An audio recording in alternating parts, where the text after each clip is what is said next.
Gala, mayong adlaw kanang tanan. Kini na sab si June Oliver sa Agricultural Training Institute Regional Training Center 7. Maghisgot na usab kauban nato karon ang mga tinugyanan sa Bureau of Fisheries and Aquatic Resources ubos sa landong sa atong tulumanon. Mag-uma, ikaw ang una. Atong makauban karon ang atong Provincial Fishery Officer dinhi sa probinsya sa Bohol, si Sir Candido T. Samihon. May adlaw, sir. Okay, mayong adlaw, Sir John. Salamat sa pag-imbitar sa inyong programa karong adlaw. So, isip paglakbit say sir, unsa gyud ang gitawag nato og BFAR, kon Bureau of Fisheries and Aquatic Resources? Okay, so ang BFAR usa ni sa national agency nga under sa Department of Agriculture. Diin ang tahas nato maong pag-alima, pag-amuma sa atong buhing laman sa kadagatan, pagpadaghan sa isda, konserbasyon. So ingon na ato ang role nato isip BFAR. Ato mang na-mention, sir, ang may tungod sa mga panagat, mangingisda. Unsa ka may nungdanon ang gitawag na tog Farmers and Fisherfolk Month diing karong buwan na atong gisaulog ang buwan sa Mayo isip Farmers and Fisherfolk Month. Okay, so ang ato ang nasyonal nga pangagamhanan diin gilagdaan dunay presidential proclamation number 33 nga gilagdaan sa ato ang presidente nga si Corazon Aquino atong 1989. So giproklamar ang buwan sa Mayo isip Farmer and Fisherfolk Month. Diin gihatagan nato og gibugaton ang atong mga mananagat. Diin kitang Pilipino sayod ta nga rice and fish eating people. So ang atong mga mananagat mao ni naghatag nato og pagkaon, isda, food security, unya economy, siyempre ang ato ang resources nato base sa naging tuig. So mukabat ni ang balyo, magisugod ang balyo mga 300 plus Kung gila na to, pesos. yes sir. Kung gila na to nga kining atong mga mananagat isip mga bayani usab kini. Labi na sa panagat sa mga isda. Unsa man pod ang gitanyag nga programa o serbisyo sa BFAR para kanila? Okay. So karong buwan na atong giselebrar ang Farmer and Fisherfolk Month. So agi og paghatag og saludo sa ato ang mga mananagat nihatag og usa ka buwan nga diin atong gihatagan sila og tsansa nga makalingkod sa atong regional office. And not only regional office, nagpili ta og Fisherfolk leader nga mao'y mulingkod isip Fisherfolk director mo gitawag nato.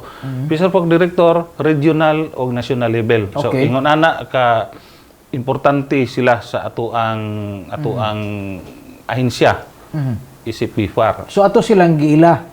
Giila na to. Okay. Karon kay ato man silang giila ni Mr. Samihon. Unsa man pod ang mga gitawag natong mga hagit nga giatubang karon sa atong mga mananagat diin mosulod ang BFAR isip pagtabang, pagsulbad sa gitawag natong hagit nga ilang gi sa gubang. So pagkakaron ubay-ubay jud ang giatubang kalisod sa atong mga mag-uuma. Unang-una ang hagit sa panahon, climate change. Okay. So climate change dili nato tawag nato nga kaning atong panahon dili matagna mo dunay kalit nga kusog nga unos nya kusog nga uwan, grabing init, so usa na sa mga challenge. Kiri na lang mga hagit nga murag makontrolar sa tawo. So ang ubang hagit sama aning kuan karon kaning krisis sa Middle East. So karon do natin programa nga manghatag ta og mga fuel assistance. So karong itong niaging Marso so nakahatag ta og sobra 4,000 ka mga beneficiary nato sa ato ang fuel subsidy program.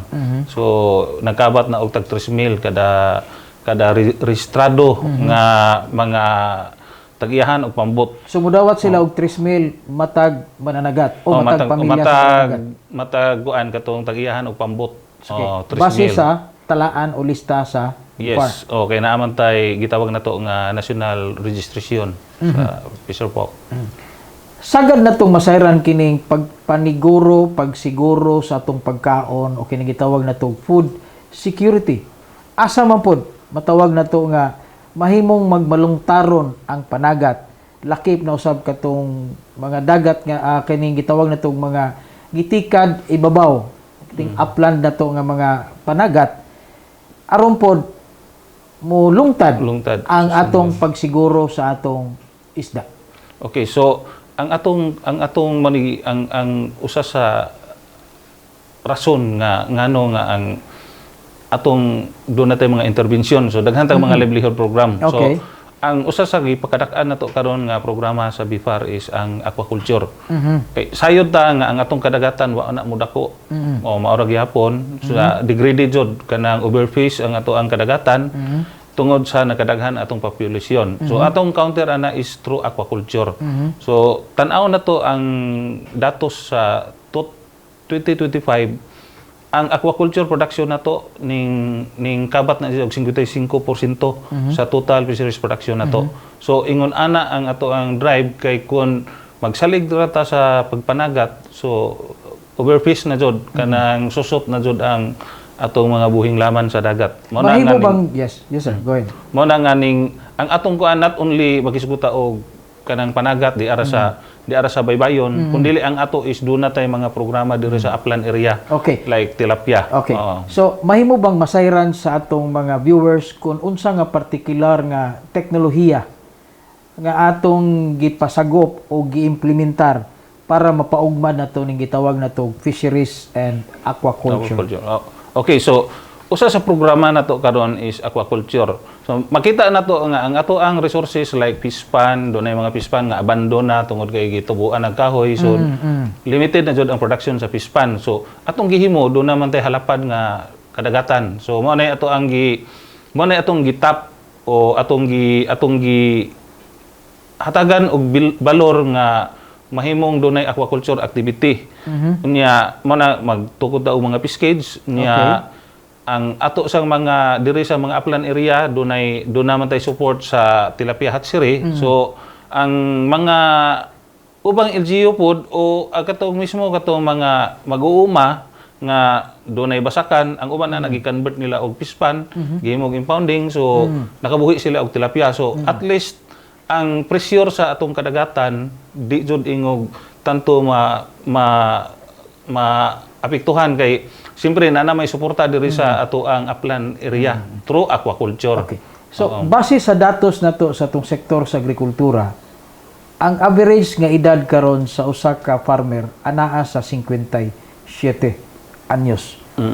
Og ari ta magisgot sa mga kabatan-unan, unsay mga pamaagi sa BIFAR aron madani diha sa fisheries and aquaculture activities ang atong kabatan-unan. Okay, so ang atong kabatan-unan mo ni gikwento nga aging na jud ato ang mga farmer. So usa na sa nakita sa atong ahensya, ang BIFAR do na tay gitawag nga fisheries scholarship program. So kada tuig do na tay 23 ka scholar kada tuig na siya mo kuha og kurso parte sa fisheries. So libre na siya tuition, mga miscellaneous allowances, book allowance. Malakbitan ba nato og unsa ang mga qualification para sa bata? So ang qualification ana kung ang imuhang anak imuhang amahan rehistrado nga fisher folk, so pwede na siya. Pwede na siya mo exam. Pero competitive gihapon ni examan do na may exam. So ang top ibutang nato nga ang dirita sa kaning fisher folk grant, matawag nato fisher folk grant. So dunay 18 ka slot ana nga gigahin, 18 ka slot. Diin ang mga anak sa fisher folk examo na siya. So ang makapasar top 18 mo toy makuha. Mo toy makuha. So do na siya gitawag nato og katong katong mga bisag dili anak og fisher folk pero do na siya kapasidad murag sakto ang iyang ibutang scholastic record. Aron sa pagdani nato sir, aron pagdani nato sa mga tinun-an nga mokuha og kursong fisheries, unsa may madanihon kung ma-appeal sila isip scholar? Actually ang atong opisina nagtuyok ta sa mga senior high school. O doon na tayo mga information campaign nag-agnita so nga mo take og exam. So aron og maka-appeal sila so maunay ato ang mga makakumpara sila nga unsa kay labing klaro karon daghan jud ang mga scholarship program pod. So napil ba ninyo sa scholarship kanang gitawag na to from enrollment to employment? Daw na ba'y kasiguruhan sila? Ang ato is kuanra kanang wala tay kasiguruan sa employment lahi sa ubang mga scholarship. Ma-share ba nato karon sir kini gitawag natong mga success story or kasinatian nga maglambigit sa usa ka fisher folk beneficiary? Okay, so kung mag-isko ta og success story daghan jud daghan Okay, mo usa lang. kanto. Muhatag lang og example. Do na tay beneficiary nato diri sa Kalapi nga gihatagan nato og fish cage. So duha ka unit. So after harvest, That's a grant. Oo, so dako-dako sa na harvest sinihalin sila og sobrang milyon. Okay. So after ito, nagtukod sila og lain, so nahimong tulo. So matawag nato nga success niya plus napa sila buffer nga puhunan and usa gani nato gi-encourage nila nga kung mahimo mo go into laing venture nga kuan not only selling sa kanang presko kundi mo go into value adding kay mas mo taas ang value sa ato ang fishery products kung doon ay value adding. Ang atong ikahatag nga mensahe para sa atong mga farmers and fisher folk isip kabahin sa pagsaulog sa Farmers and Fisher Folk Month. Okay, so ang akong ikahatag lang mensahe sa atong mga kaigsuonan nga mga fisher folk sayod ta nga gihagit jud ta sa daghang mga katalagman, dunay mga natural o ginama nga mga problema.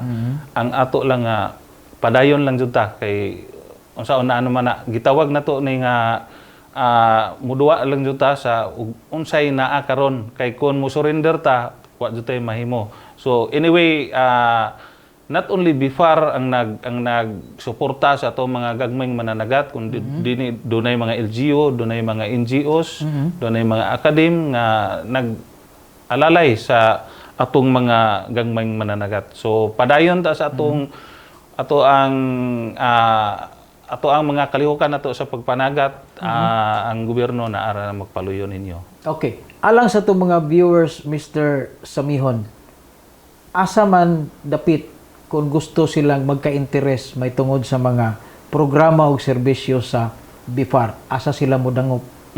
So pagkakaroon noted naman jud ang ato ang society ron through social media.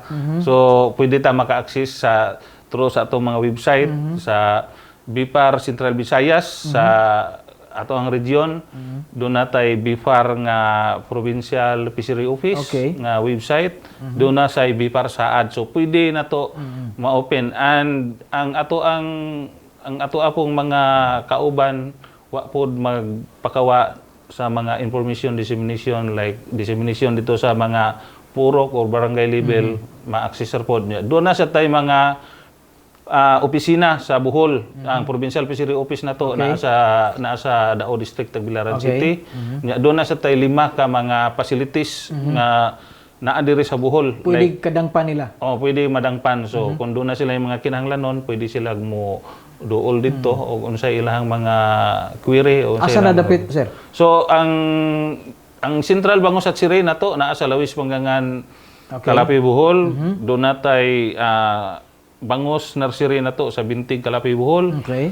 Doon natay Clarin Freshwater Fish Farm nga mao'y nagproduce og tilapia nga fingerlings nya ang katong mga hatchery pod mao po na nagproduce na to og broodstock nya. Doon natay Ubay Brackish-water Fish Farm nga bangos nagfocus sila og bangos fingerling production og multi-species hatchery sa ato ang Sinadigan Ubay nga nagproduce o karon nagsugod na sila og produce not only bangos but kitong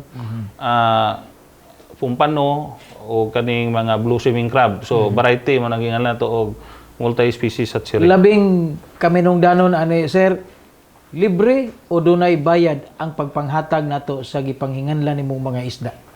Actually, kung ginagmay mo nagitawag na to nga backyard farming, libre ra na siya. Pero og dinagko na katong commercial na nga kuan, so doon na sa bayad. Pero so, mudangop lang sa atong buhatan. mudangop lang. Karon magiyahan og unsang mga kikinahanglan mga dokumento. Okay, sir. Ang atong mga panghinapos nga mensahe sa atong tulumanon maguma, ikaw ang una. So ang ako lang sa akong gikaingon ganiha nga padayon ta sa ato ang advokasya o pagpadaghan sa atong isda nya, not only pagpadaghan sa isda pero konserbasyon sa atong kalikupan kay mag-unsa mata nga karong adlaw, karong buwana daghan tagkuha pero naabusaran ra pud nato. So ako lang kuan nga og unsay mga programa sa gobyerno, not only BIFAR but LGU, down to LGU level, kung unsay mga bawal kung mahimo atong malikayan aron mas sustainable ang ato ang fisheries program nato.